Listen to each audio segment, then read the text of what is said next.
Mesdames et messieurs, bonsoir. Shukran jazilan ala istiqbal kun. Ladies and gentlemen, good evening. It's a pleasure for me to introduce tonight the Night of Ideas. It's the 6th edition.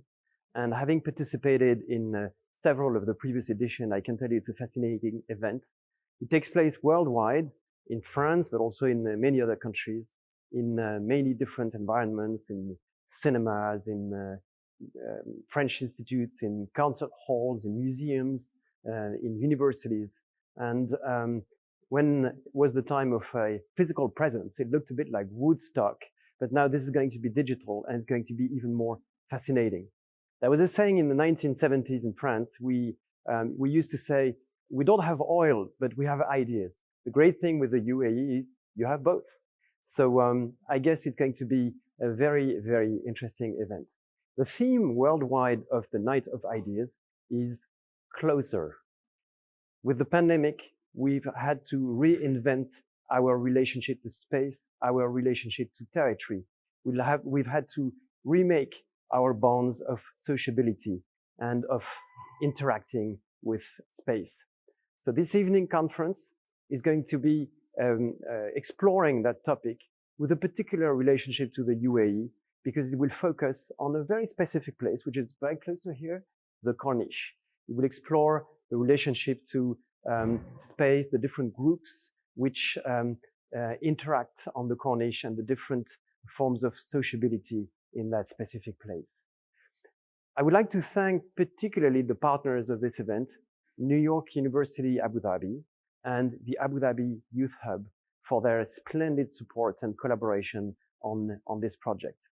And with this, my friends, I leave you in the expert hands of a beautiful panel of scholars and practitioners who will address the topics that I mentioned. And I would like to also mention the fact that all this will be streamed on our social media, the social media of the French Institute. And I hope you will have a great time. And I wish you an excellent night. Have coffee and enjoy. Okay, let's start. So, bonsoir, masal khair, good evening, everyone, and thank you for joining us. My name is Laure Assaf. I'm an assistant professor at New York University, Abu Dhabi, and so I'll be the moderator for tonight's discussion.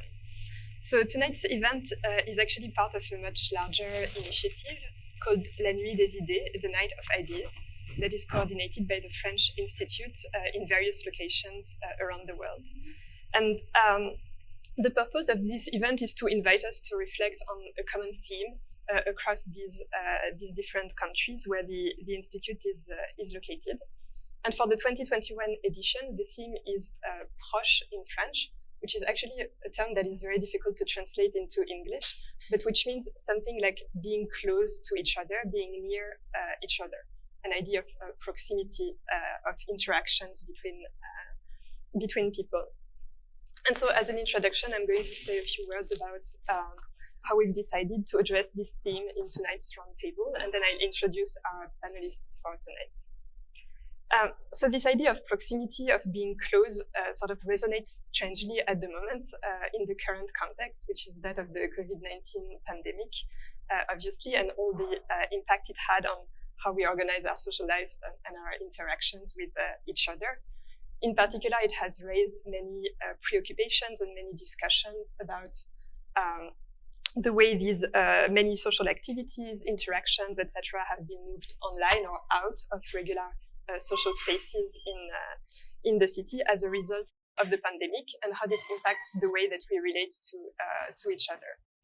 And I would say that I would argue, or one of the starting points for this panel is the idea that urban life is one of the areas where this impact has been particularly strong, precisely because it is a space where different populations come close to each other, interact, cross paths regularly in the city. To put it maybe into the words of a famous urban sociologist, Richard Sennett, who said that cities are places where strangers meet. And so there is really this idea that urban space or the city to some extent subverts the questions of distance and proximity by putting in spatial proximity various populations that can be distant socially or culturally.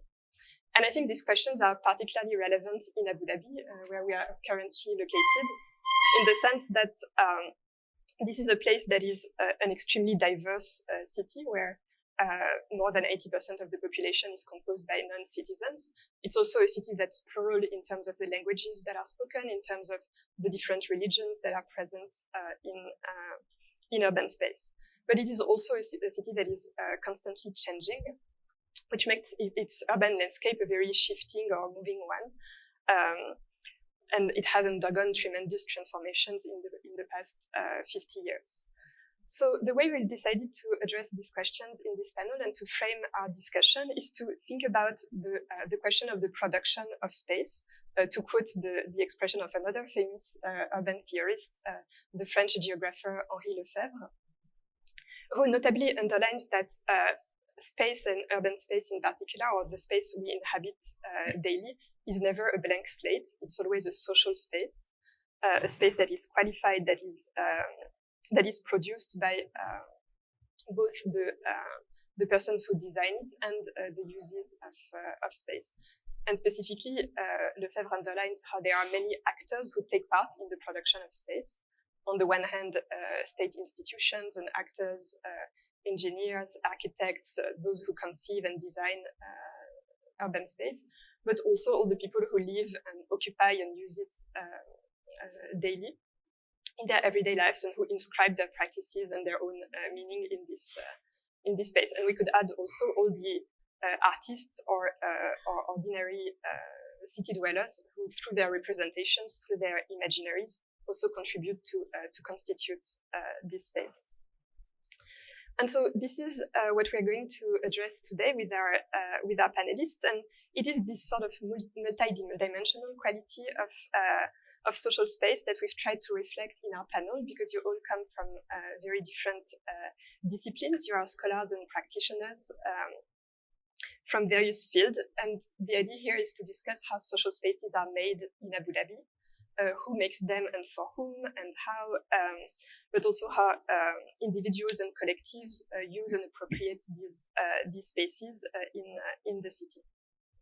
So among our panelists today, we have Pradeep Sharma, who is the inaugural Director of Arts, Culture and Heritage at the Salama bint Hamdan Al Nahyan Foundation in Abu Dhabi. And in your role at the foundation, you oversee projects such as the Salama Emerging Artists Fellowship, the UAE National Pavilion, the Warehouse 421, and you engage with creative communities in Abu Dhabi and beyond. Our second panelist today is Ji-Young Kim, who is an event specialist at the Sheikh Saud bin Sakr Al Qasimi Foundation in Ras Al Khaimah, a foundation for policy research, and who is also a recent alumni of NYU Abu Dhabi, where she studied in Arab Crossroads, studied and graduated with a senior thesis, looking in particular at the practices of sociability of young Emiratis in specialty cafes in Abu Dhabi.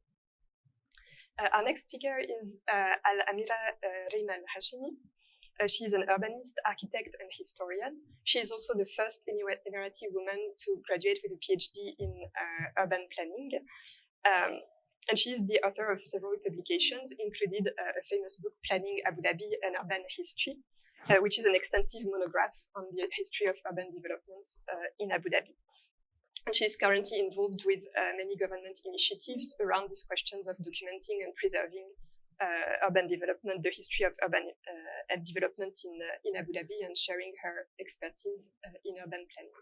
Thank you. And finally, our last panelist is Adina Hampel. She's an architect and urban researcher. She is currently an associate professor at Zayed University, Dubai, at the College of Arts and Creative Enterprises. And she notably contributed to the UAE National Pavilion at the 14th International Architecture Exhibition at the Venice Biennale as a head of research for the Shindaga Museum. And she's going to tell us more about this research. So as a start, and maybe to introduce everyone's work more specifically, since you all come from very different disciplinary backgrounds, could you tell us a bit about how you approach this notion of space, and in particular of social space, in your own research, in the work you've conducted so far, or in your practice? Pradeep, do you maybe want to start? Thank you, Laure. So I think the easiest way to start is what am I trying to do with space at the moment? What am I trying to do with space and the foundation? And as I said, we've been running this Emerging Artist Fellowship for 8 years now. And what we found is that the theme, and it's always been community and critique. And so from our research of art practitioners and artist designers around the world in these creative communities, the things they look for is community and critique. And so those elements of trying to find space where you can actually collect people. So a lot of the focus of our work is community, so spaces that create community. And so it's glib to start with a comment that start with community and space will follow, but actually sometimes you need space to instigate community. And so we're finding ourselves in this position where trying to find places for these people to find people like themselves so that they can feel like they belong, but they can also have a feeling that they can say things in a safe space. So as a practitioner now, so as a manager, that's kind of my role is to build community. And public role has a huge role to play in that, as does the actual architecture. But we're trying to sort of put one in service of the other. And so the focus is really around the sociology of togetherness, which, as you said, in COVID is really interesting because, what is the function that space plays? What is the function that proximity plays in creating community? So these are all being thrown up now because of COVID. And so what does the future look like? It's something we're right in the middle of. So that's kind of my approach at the moment, is really from the position of what is the space in service of. And for us, it's trying to build this community of who are the crazies that we want to sort of bring with, and how do we collect them, how do we give them a sense of place, a sense of belonging. Thank you very much. So space through community. Reem, what is your way of dealing with space as an urban planner and a specialist in urban planning? So maybe actually there's my favorite quote that would encapsulate the way that I approach space is really like, I'll read it to you. It says, within the material realm, place is created when narratives are joined with form. This is an important distinction or connection and can be understood in opposition to space, which is physical form in the absence of narrative. I particularly love this quote because to me it gets right to the point of, a space can really only be so much without the people creating memories in there, or creating their stories, leaving their stories there. And so for me, it's always been about identity, also a sense of belonging and understanding, a sense of a place, and just the ideas of placemaking. I'm very, very interested in that. And you were even saying how spaces or places represented, how do creatives or even government officials and just everyday citizens,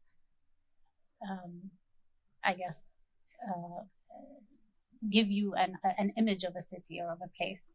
How do they create that image out there? I'm very interested in those ideas. Thank you very much. Adina, what about you? Saying, and also Reem, I think this might be unlike to my background as an architect. Obviously, as an architect, you are trained to create space, right? So kind of creating a stage for that sort of, whether you call it a social or urban spectacle, or you talked about moving the crowd. I think as an architect, as an urban researcher, the one part that always was more interesting to me is where the architect leaves the scene, which is to me a social space or social place, depending on the quote. I love that one. It's absolutely fabulous. And starts actually where those who create that space leave. Meaning, as the architect, when you leave the scene, to me, this is when you can talk about social, because I think we are very idealistic in thinking we can sort of coordinate social life. But really, I think the most favorite thing to me in the UAE has always been, and this is very prominent in my work, is really when you drive along the roads, for example, during Ramadan, right? And it's Maghrib prayer. People stop on the side of the road and they pray. Certainly that road is not planned for that. But I think this is actually where, to me, that social life starts. And so a lot of my work has always been about looking at, right, so what is the memory? What is the role that people play? And really, how can, if at all, we facilitate or encourage that as planners or as architects or designers or as cultural creators or entities or whatever. I think in some ways we're only there to facilitate. But what maybe can we do better when we understand that social life and how that starts? That's in a nutshell. Yeah. Thank you. I think that's a perfect transition to discuss the work of Ji Young, who studied these unintended uses of certain social spaces. I was actually going to say how you three talked a lot about creating the space, and my research was more on the usage of the space. And so my study focused more on how the youth, like the Emirati youth to be more specific, see a space or use a space in order to create their own identity and their position in the society. So my focus was more on the specialty cafes that exist around Abu Dhabi, which was, becoming this trend that, one cafe emerged and from another and another, you would see all these coffee shops all around Abu Dhabi. They sell similar beverages and goods, but whenever you go to these spaces, you always see young Emiratis in there. And it's really, I feel like it's a very specific phenomenon that you only see here in the UAE, where you only see the youth inside this, social space. And also, you don't really, it's not very easy to see foreigners in there. It's very specifically Emirati youth. So then my focus was more on why are these spaces being occupied by Emirati youth? What are they doing here? What makes them want to come to this space? So my research was more focused on how they see themselves in the space, how they appropriate the space, and what kind of subcultures that they create inside a space. So I guess my research was more coming from the other end. Very cool. Yeah, thank you. So I think we have the chance of having people who have sort of look at these social spaces also in a diachronic perspective, in addition to from many different approaches. And so I'd like us to focus now a bit more specifically on a city that we all know very well, which is Abu Dhabi, and to sort of start discussing precisely what does this notion of social space means here, or how can we characterize social spaces in Abu Dhabi. And so maybe if we can start with a historical dimension on the transformation of social spaces in Abu Dhabi. Reem, what could you tell us about this? So, I mean, just to be clear, my research has never been specific to looking at social space, the transformation of social spaces. But if, I were to go back to my research and seeing how Abu Dhabi was planned and how it changed, the urban morphology, I would say that, let's say in the 50s and before that, before urban development really started in Abu Dhabi, it was very organic. And, looking at an old plan of Abu Dhabi from the 50s, there was a cluster of residential neighborhoods, the ramshackle huts, let's say, and those had an intricate, I would say, although organic, but an intricate formation where they're tribally distinct quarters, and they're connected by internal walkways, the sikak, and they lead out to bigger open spaces called barahas, and that's where I would say a lot of the informal urbanism would happen. And there was also just a palace, a central area, and the central area had within it mosque, a souk, and a police station. And between the central area and the palace, there was an area called Al Mishab, which is a recreation area. But those were all very organic. And then, of course, the Corniche being the main waterfront area, that's where a lot of the trade and exchange would happen and the boats would dock. So obviously there would be some kind of socializing happening there. And then when the nation building era kicked off, let's say between the 60s and the 90s, I would say that it became less informal, more formal through the planning process. We had, public parks were designed, public beaches were designed. The cultural foundation became a hotspot for social activity, cultural activity. The central market now, was at the time, even that was organized in a geometric fashion, I would think, that sort of followed the grid of the city, but really also by the inhabitants of the souk.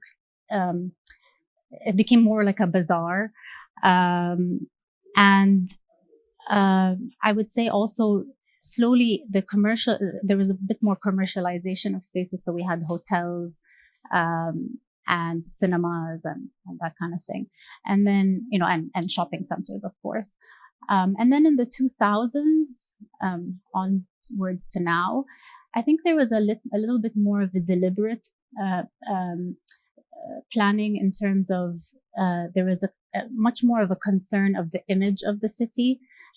So there was a lot more redevelopment happening to create, an image of the city being orderly and, clean and neat. And so a lot of the public parks were redeveloped, the public beaches were redeveloped, the Corniche was redeveloped, the central market was redeveloped. So there was a lot of that that was associated with the image of the city. So that's kind of how I see the social spaces having transformed over the years. Yeah.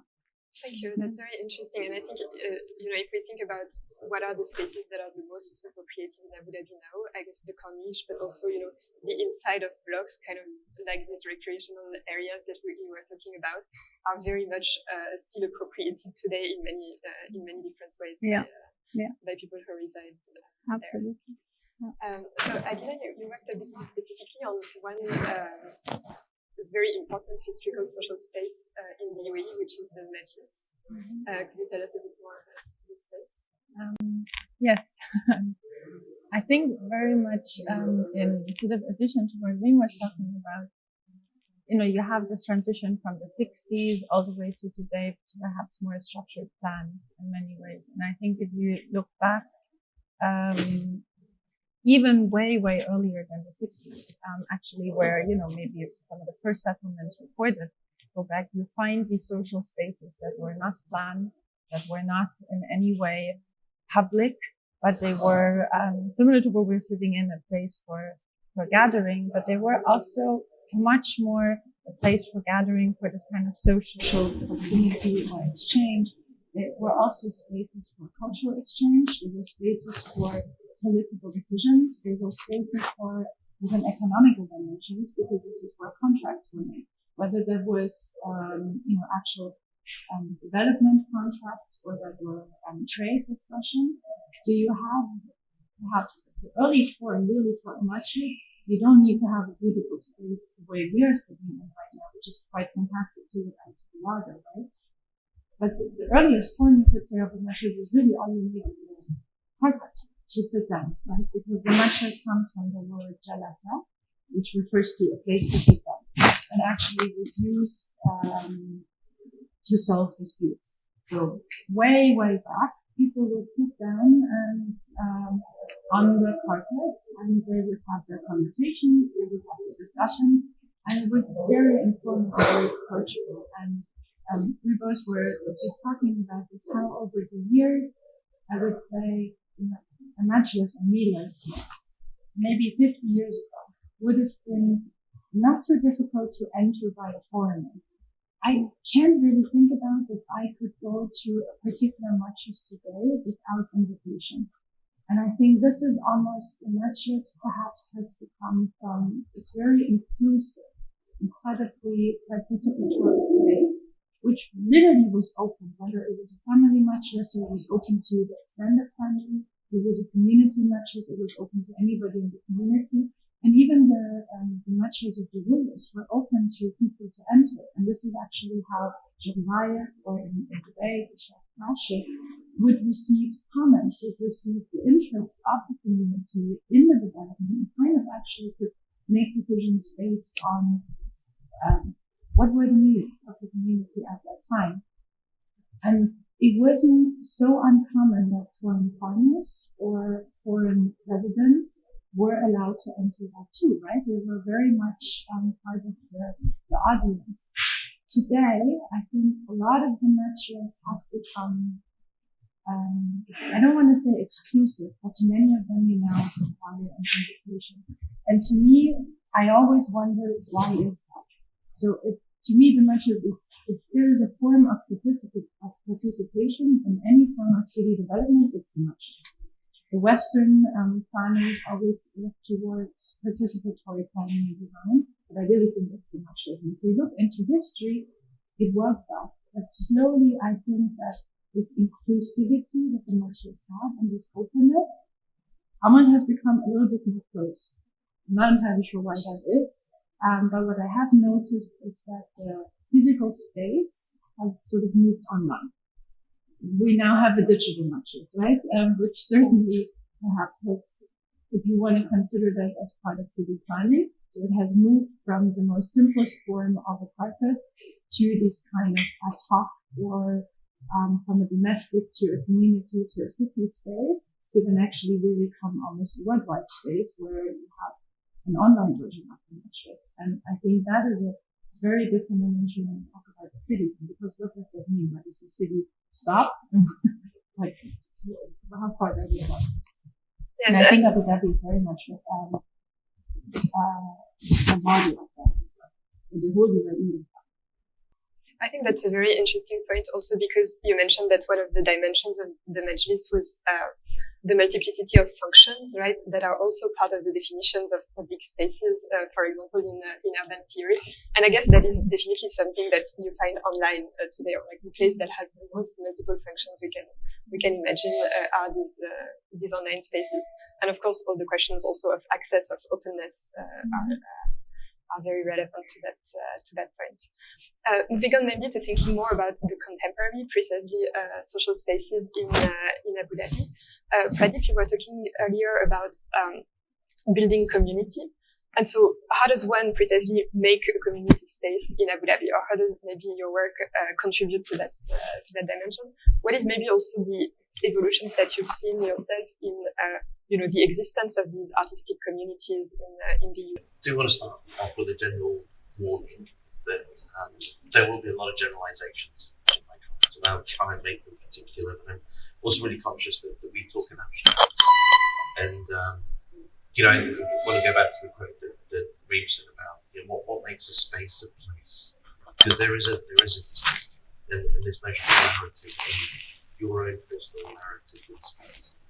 So I think, I've been here not quite 3 years, and so trying to think of spaces that encourage these sort of interactions so that people can see themselves in them. Specialty cafes are kind of really interesting, because we do choose which ones have people like us.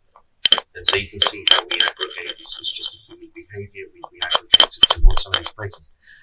And so my sort of thinking around trying to create community is also bound by scale.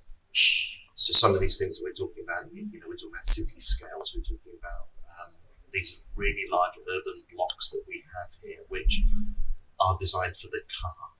And it's very, if you want to try and get in halfway into a block, you've got to go all the way to the end, turn around and come back in. It is not a human scale, whereas the matchless, we're talking something about different scale. So I think a lot of sort of thinking that we've been putting into it is at that human scale of interaction, because that's the bit that we're all sort of craving. And it's, not wanting to sort of go too much into theories or Jane Jacobs, but this notion of trying to create these collisions between people. So we know that serendipity encourages creativity, encourages ideas, but it also encourages trust. And the more you can interact with people, the more you start building that sense of trust, belonging, and not repetition, but just familiarity. And so how does one see ourselves in this space? And when you sort of look at certain cities that do that, Venice does that particularly well. So in Venice, there is a collision, there are intersections much more frequently than there are in Abu Dhabi, or that there are in California. And so these cities that are privileged on their car create problems. So I'm talking that sort of more urban transportation level. But then when we get to specific spaces, we have a bit of a control issue in that we want to design spaces. And this is also architectural training, so nothing to architects, but having worked in the architecture industry, we design spaces for them. Yeah. And this is how they are going to behave. And we rarely create spaces for us. And we rarely sort of, there's so many spaces where we don't really think about the sociology of space or leave enough room for people to own space. And so how do we do that? How do we, as architects, and I'm using that in this broader sense, not just in sort of technical, how do we as architects create spaces where we allow the users to make use of it? And I think when you're talking about these sickers that you go through, and then you have this impromptu meeting because some people just met together, and then you get this impromptu match list popping up. Those are the moments you can't plan for those. Mm-hmm. But how do you then design for this serendipitous action to take place? It's those moments that actually make it a community. That that if I walk down there, I don't know who I'm going to bump into, but the conversation could be interesting. And so some things that we're sort of grappling with in how you make some of these spaces, because we've built some stunning buildings. How do we make places? We were talking earlier about the youth hub. And I do appreciate that we've come through COVID, and so usage is not that. It's much more used now than it was when I opened. And so the other thing is time. And how do we give places time for them to grow? It's fine when we look at these cities that we all sort of talk about, they've been around for centuries. Abu Dhabi has not been urbanized that long. So we do need to give some of these places time to repair, but the problem is we're sort of building too fast. So some things that we're finding with our community is this sort of notion of, do you remember the place that used to be? And so the cultural foundation is one that everyone remembers, the volcanoes. There's these fond narratives that people have that then associate fondness with it. And so how do we create some of those? Because we are losing, but they are changing. So I think, the question for us was around sort of contemporary spaces. They're emerging, and they will always be emerging. They'll always be emerging. They will be different to our parents. So even especially after cafes, they can change. I have my own preferences of the one I go to based on absolutely nothing at all. But purely my first encounter there has then made me loyal to that space. And how does one create it? You can't create it. It has to create the environment. So I think a lot of the work that we're getting into is this sort of playing these different sort of super urban scales, but super particular. And so literally getting to that one cafe might be the social hub where creators will connect to have ideas. Can we force some of that? Well, actually, it's got to be a bit of both. So everything that we do both enables and constrains at the same time. So these spaces that we're making will enable certain activities, but they'll also exclude others. So if it's full of young Emirati men, it will include other groups. And so how do we think that through, but provide an inclusivity in other areas? So the work we're doing is we're trying to look at that sort of more neighbourhood scale that privileges walking, which means that we now have to pay attention to the climate. And so shading becomes a really important part of it. We're seeing a number of these things popping up. You talked about how lovely it is to sit here looking out at a bit of greenery, a bit of water. The role that plays in our own narrative about calm. It allows then other things to happen. So we're trying to sort of get to that very specific layer. But we do know that, any innovation district you look at around the world, whether it's Silicon Valley or Hollywood or Bollywood, people aggregate around certain social hotspots. You can't make them. You have to grow them. So how do we do that? And how do we instigate it? And I think, there are definite hegemonies in this. And a lot of it also requires a sort of big understanding of local culture, which, architects quite frequently forget. I mean, I love the story about, praying in the street. How do you design a street for praying? And then, that if we did design it, we probably wouldn't use it. It would still be sort of nice. So how does one want to do that when you're trying to build spaces? So we're grappling with some of that stuff and the complexity of that. But really trying to look at that sociological level. Because I think it's that sense of identity we're trying to build. So I think that's sort of a way of trying to make sense of that. But I do think that the cafes, we know globally that cafes have popped up. We're still basing them on a very strong Italian/Seattle model, whereas Arab culture has a huge relationship with coffee. I mean, so I'm intrigued to where those indigenous spaces are, because the coffee is made very differently. So, having seen sort of, how it's done without it going to tourism, but how do we bring that in? And could that become a space? Yeah, I don't actually remember answer sort of came back seamlessly to what your theme is starting with, which is that of closeness. Yeah.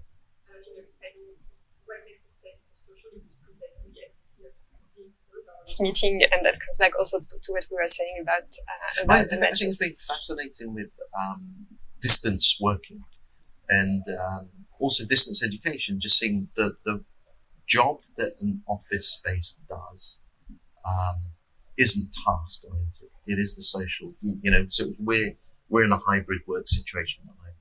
So if I have focus work to do, I would rather be at home at my desk and do it. But those serendipitous meetings again, the meeting around the coffee table, the meeting at the lunch, where you then have conversations that are at 90 degrees, those are fascinating. And that is a job that requires proximity. And it requires those sort of moments of interaction. So I think, getting to that particularization, that proximity becomes super important. So how do we make that in I don't even want to say post-COVID because we're still in COVID, but how do we make that? And how do we do it for our children? That's one that is particularly sort of interesting because, I do think a year into it, we build habits. One of the greatest things about humans is we build habits. One of the worst things about humans is we build habits. And so how do we break some of those habits and create different versions of it? So just seeing how children in particular are missing this notion of proximity and togetherness because it's not that easy to do online. Gigi, coming back to this question of contemporary social spaces, so how did the coffee shops that you're studying precisely become these social hotspots that Pradeep was mentioning? Through the youths, how they are as people or like not as a social group. So then the youth traditionally were always seen as the one that didn't belong because there isn't really a strict like age or any like strict groupings that can be done with this social group of youth. I feel like they've always been in this ambiguous position where they historically used to be the troublemakers. They were always the disruption to society. And then I was kind of like approaching. So I was just trying to understand the youth first. And I think, especially in the UAE right now, there is a huge focus on youth, like the Ministry of Youth. And I think, Youth Hub as a space as well. And it may be because of this, this age group. I think in the UAE, they define it to be in between 15 to 35, which is also a huge gap. So then I was just, so my research was conducted as an ethnography. So I did a lot of interviews, with these young Emiratis that were present in this space. And, they actually saw the space more as they were there because of the trend. It wasn't really so much because they were looking for a social space to be at. No, like they actually kind of stumbled upon these spaces through social media, or they saw their friends at the space and then it was trending, so they wanted to go because they defined themselves as adventurous and trendy. So then I think that is how it began. And then more and more people or youth wanted to, appropriate the space or go to the space, and then kind of saw this place as a space where they can interact with one another. So I think the way that they saw these specialty cafes was quite interesting, because they weren't really there for the coffee or the drink as well. Because I've asked one of them, so if you were in a space that was as beautiful as, because usually the attraction had to be Instagrammable, which means it has to be pretty and attractive. So then I've asked, so if you found a space that had the same decorations, but they sold juice, would you go? And they were like, yeah. It was not really about, the coffee itself. Because I think in the beginning, I actually approached specialty cafes as contemporary, new majlis. So that's how I first approached it. And then the more and more I conducted the interviews, I was like, no, it's not like that. It's actually quite different. So it's true that this conversations still do happen within the space. It is still very much a space where young Emiratis want to come together to, talk with one another, but it's also a space where they want to meet one another. So then another focus of my research was about these Emiratis wanting to come to kind of show themselves to the public without really doing it so actively. So it was like a passive way of interacting with strangers. So I think it's quite interesting how, you guys are talking a lot about creating space, and how you guys as an architect or a space maker could create the space. And then for me, I think, I don't think I'm a creator of space. I'm always the user. So then it's kind of it's quite interesting to see how you guys have this agenda, or trying to think about how I can create the space to be used in a certain way. But for me, I never really think about it that way. It's more I go to a space, oh, I like it, and then I stay and I use it, and then that turns into a certain culture. It ties back to sort of the next question that I wanted us to focus on, which is we've discussed a lot this distinction between formal and informal, and I think we've already started in the discussion to sort of deconstruct this dichotomy, right, by mentioning all the unintended uses that exist of formal spaces. But I just wanted to come back on it because on the one hand, Abu Dhabi is often, and Gulf cities in general, are often perceived from the outside as these very top-down, extremely formal urban spaces. And also I was wondering, to what extent can one, as a designer, as an architect, precisely sort of course, it's impossible to plan for the unintended uses, but how do you make that space available for this type of uses, for example? And is Abu Dhabi really the formal space that people might imagine it to be, or what are, the share of the informal in the space that is around us? I don't know who wants to take this question.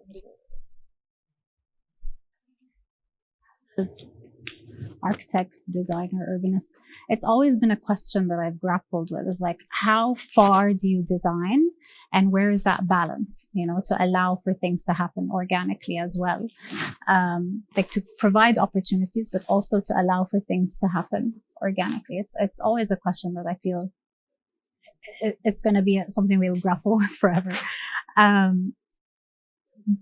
But I also feel we can plan all we want, but it's human nature to appropriate space. And I probably do a better job of quoting or referencing research that I've read. A prominent scholar, Yasser al-Shashtawi, he was mapping the informal urban spaces in Abu Dhabi. And, he identified spaces in the MENA, some area where kids take over to play cricket or soccer. And it's really to me, it always goes back to what I'm interested in, similar to a lot of the environment behavior studies, or the pioneers of the environment behavior studies, who were really interested in the spaces between buildings. You were saying this also, Pradeep, is, those are the serendipitous moments you can't really plan for. So how do you allow for these everyday moments? Yeah, no, I mean, I feel like Abu Dhabi has these real life places, so there's cars everywhere, and, even the internal spaces that before were planned to be sort of like courtyards are now filled with parking, but people will always manage to appropriate the space. And I think, to a certain extent, as much as through planning, the Abu Dhabi authorities are trying to, create some kind of order, I believe that there is an understanding of the value of informality to a certain extent, and how that sort of enriches social inclusivity and yeah. I think one of the challenges there will be sort of notions of gentrification. Because in the MENA, it's really lovely to watch it every now and then. A group of people get together and they say, "How much you bring it?" And now we could formalize that, we could try and build it. It just won't have the same thing. And so how do we not try and overcompensate and design for it, but leave some of that grittiness of urban life? Because those are the moments that, especially as a tourist, you come and you want to find that real life happening, and not make it into a stadium. So I think there is this issue to try and formalize the informal, but that is part of the life. And so how do we do that? And, that sort of, I don't know if gentrification is the right word, but there's sort of almost like a formalizing of some of these spaces that doesn't help. But we have a desire to fix it, and it is tricky. But I have the same optimism as you. People find a way. It's lovely to see. And it's so interesting how it becomes so cultural as well that one group won't play cricket, they'll play basketball. So you suddenly see this little basketball hoop as a rubbish bin put up. The MENA again is obviously a place that we're particularly interested in. You see these people coming out with these little tubs that they all just turn upside down and have an impromptu lunch. And those meetings are just beautiful under a tree. And we could put some furniture there, but actually that informality is what makes it really magical, because then it's gone. And so there's a transience to it that actually is also really, really, really important to some of these moments. We have a massive amount of land. That's not an issue. So can we encourage it more in service of some of these areas? It'd be really interesting. And a lot of the urban memory that people have of these spaces is around those narratives, those little stories that you tell you. This is where this restaurant I actually walk through. That's one we hear a lot. And apparently he was notorious for not taking the path trodden. He would just divert.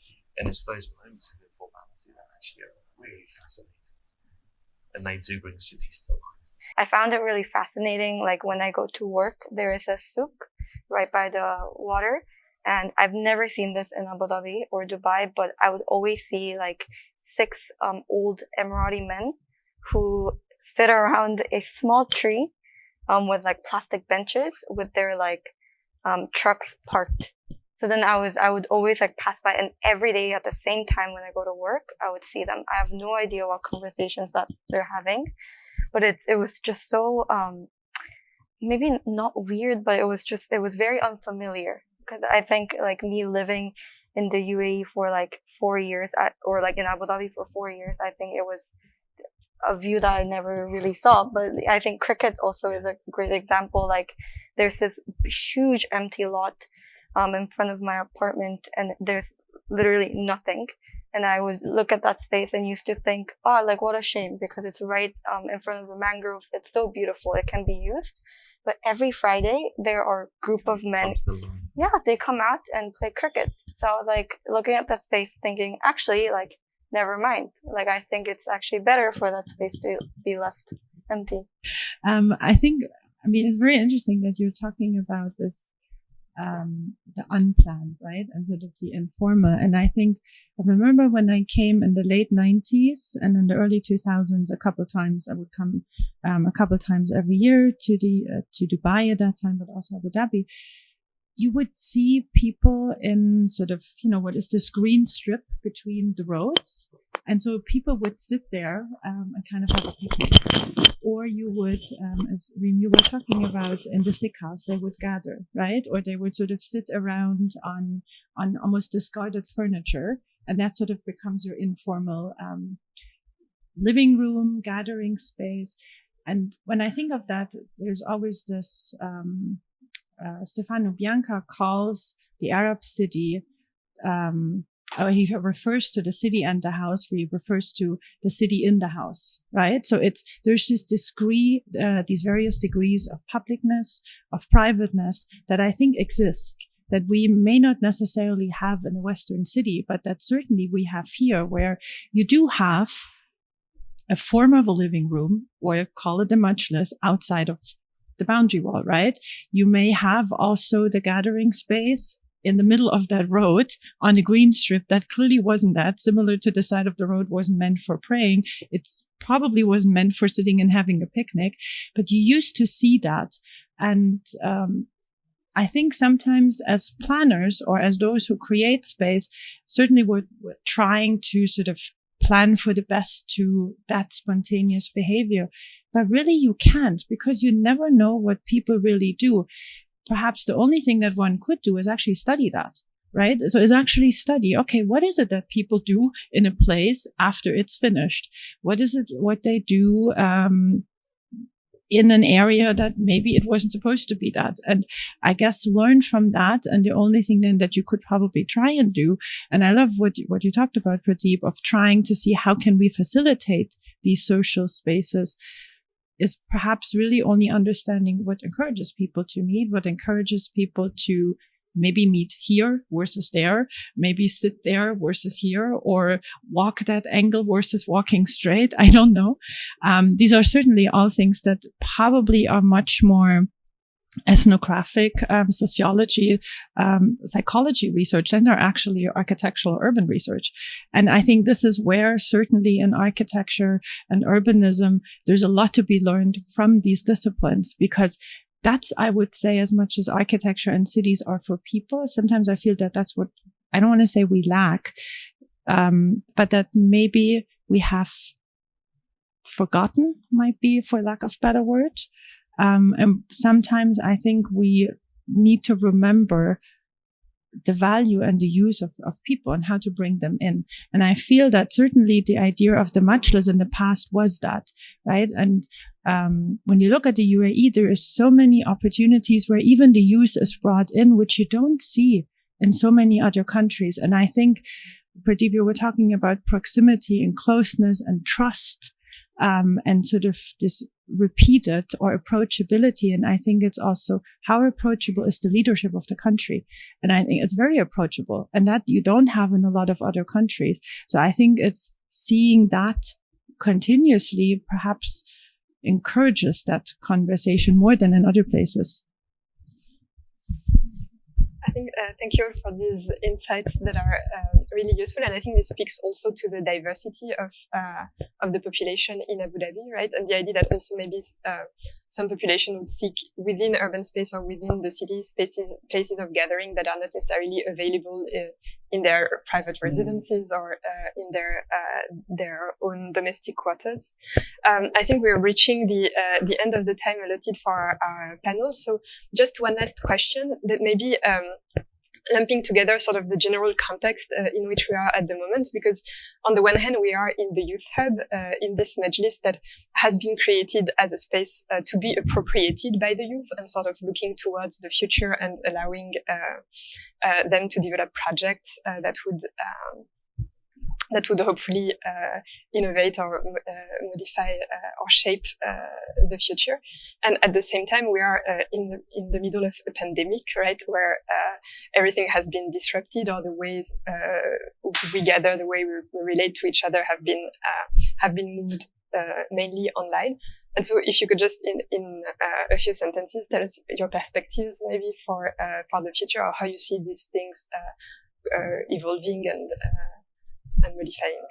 Pradeep, maybe. I think, I mean, having said all of this stuff about emergent, etc., one still has to do something, one still has to act. And I think there's this notion of trying to act into the unknown, because, you know, we don't know what's really going to stick. But we do know some things. And so the Youth Hub is really interesting. We know that we had to do something, we had to make this gesture towards a sense of place. Now, how that will evolve is the, I suppose, the art of architecture, isn't it? I mean, that's sort of, you know, like you say, which bits do you do, which bits do you not do? And it's been really interesting because I think this was, like many other buildings, was done for a different purpose. So it's repurposed. And so, you know, there's almost something really interesting about how we do the sort of adaptive reuse of certain spaces. Bearing in mind now we have a little bit more understanding of where people are walking, how the Corniches is playing out, because it's not new anymore. And certainly in the early days, there wasn't that much life here. It was this beautiful, pristine building with lots of intentions. Some of them have worked out relatively well, some of them have not worked out well. But it's starting to feel, you know, I'm surprised actually the number of people that are here, socially distanced and behaving, and so it's really sort of does fill me with optimism, because, you know, there's issues around universal design that I think have benefits, but also are problematic. So if we design every space to be universal, then there isn't a space for youth to go and be youth. You know, as a kid, I didn't know what my parents to be watching all the time. You want to have these separate conversations. So sometimes universal notions don't actually help. And they're not really sort of based on social understanding. So having a space where youth can come in that is a little bit more exclusive for them, I think that's really important.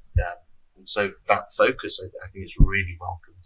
I do think there's a number of things that we're going to learn as the youth starts changing, and also the youth start coming in post-COVID and seeing actually what function does this play in their social interaction, will be really interesting.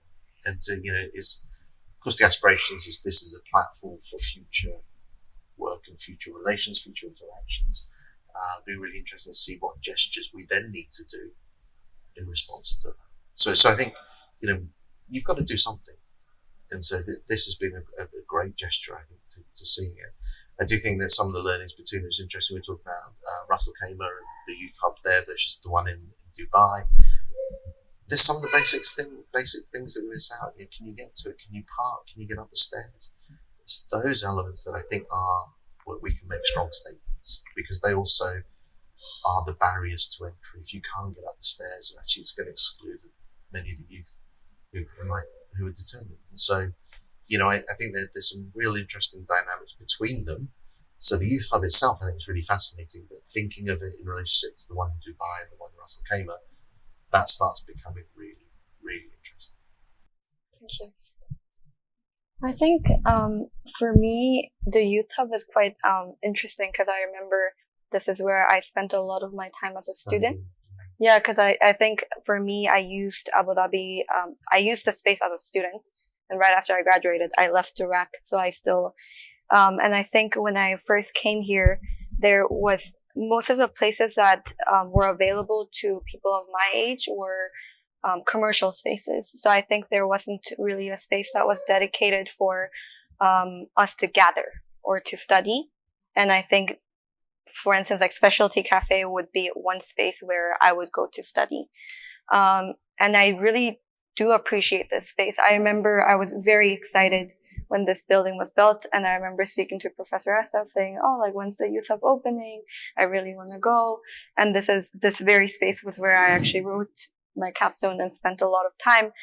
And actually, when I first came, it was very empty. It was only me and my friend, and this was pre-COVID. It was yours. Yeah, exactly. And the thing is, many people didn't know about this space as well.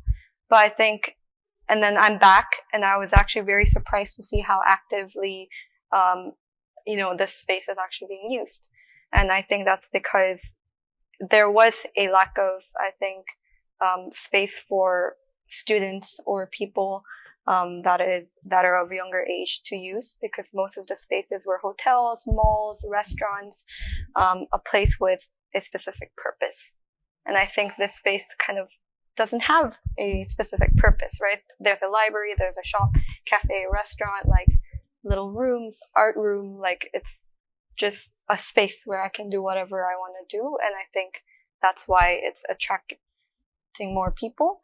And I think maybe that's something that space makers could maybe, help this city, or, help create a space where, since I guess I'm still a youth, where I can, me and my friends can come and really just enjoy the space, and, like just in, casual setting, without thinking that I need to spend money or I need to do something in order to be at this space.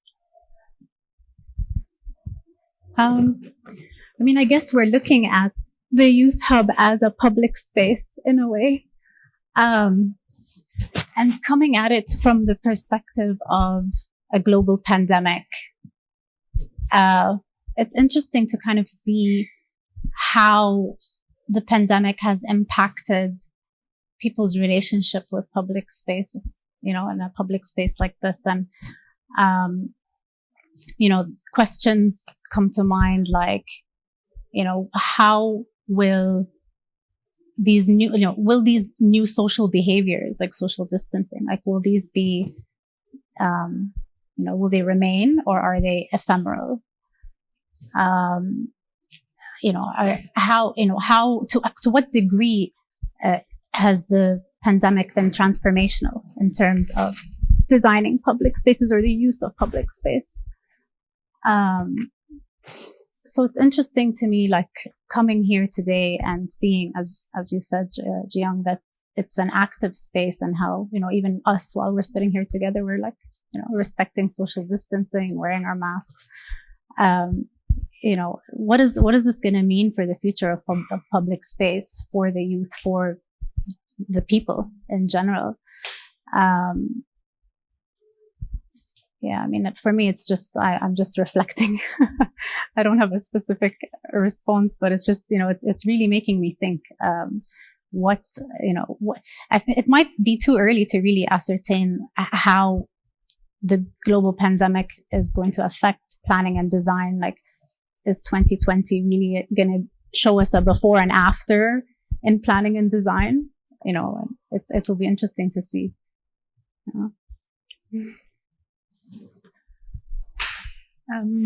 I'm just thinking the entire time when we're talking about sort of social distancing, I would say, that really puts the problem on the table, because I think we really don't need social distancing. I think we need physical distancing, right? Well, we're talking about social distancing. But really that is almost one of the biggest problems that perhaps is the outcome or the scenario right now, that what we're actually losing is that social connection. And we cannot keep the physical distance, but I think whether this was through online and these thousands of Zoom meetings that we all attended, and everybody gets some Zoom fatigue at some point, the one thing that never stopped was social connection, right? So I don't think actually we did social distancing. I think we did physical distancing. And so to me, that actually begs the question to really think about, okay, so what is a social space? What is a social space in a post-pandemic or in a pandemic? What is a social urban space, as Reem, you were talking about? How does that look like? And Pradeep, you were talking about the work environment, right? Most of us have worked, perhaps are still working at home. So your social space has ultimately reduced, literally and figuratively, also by it in terms of square meter, right? Or in terms of the access you have to people. Yet you are remaining connected to people. And I think, does now the pandemic question social space? Does it also question what is workspace? What is domestic space? Is there going to be a complete flip to where does work or private space or work or domestic or residential space stop and start? What does it mean for cities? I think all of these, I absolutely agree, Reem. All of these are things that we probably can't answer right now, but I think slowly this will come out. And I do think, it was at the very beginning, I think it's sort of April, perhaps last year, or in March, there were a lot of articles that came out and discussed, is the city the cause of the pandemic? And I think that also is a very interesting question. If you think about cities are built for connection, humans need connection and proximity. And this is what cities are made for. Yet sort of these dense, comprehensive, compact cities that we all love because they're so full of opportunities and like connection and closeness, they're almost the places that now people avoid. So cities that are actually spread out are almost the cities that, are people now drawing to. So what does that really mean for urban space as well as a dimension? I think certainly these are all similar to you, Reem. I'm trying to think about all of this, and certainly I don't have the answer. And I think we probably won't have the answer until next year. It's probably going to take another 5-10 years. But I do think, I do think at this point now, we can already see that certain words are redefined. And I think the one that is the biggest redefine is what we're actually talking about, is the social. I don't think we have a definition for what a social space is now. And perhaps it's slightly different to what it used to be. And maybe even so, it might actually be very different in the Arab world to, let's say, if you go to Hong Kong, if you go to Latin America, if you go to Paris or to New York. I'm sure there is by the fact of the context, there is a very different definition of it. Not only because of COVID before, but probably now with COVID even more. Thank you. So, sorry, I think we have to conclude. But just what I take away from all your responses is that there's, on the one hand, a sense of optimism. Social spaces are being reconfigured at the moment, and they will be reconfigured, but they will keep existing because people are resilient and make use of any space that is given to them. And at the same time, a sense of responsibility, which is that us as scholars, as practitioners, sort of have a responsibility to not only document these spaces, but also make them available, right, or provide them, or make sure that they keep existing. And so, thank you very much to all of you for participating in this roundtable, and good evening.